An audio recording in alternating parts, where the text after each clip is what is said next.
In this video, I'm going to show you how to open Chime bank account online. So please watch the video until the end and follow this tutorial step by step to avoid making mistakes. So let's get started. So the first thing you want to do is to visit the Chime website. So go to the Chime website and select the type of account you want.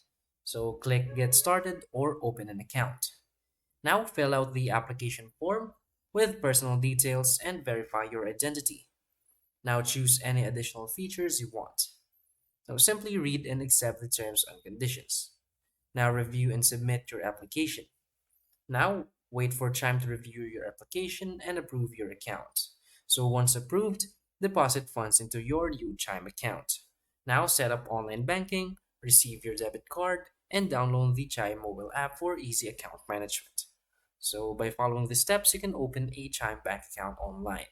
So if you need help along the way, contact Chime customer support.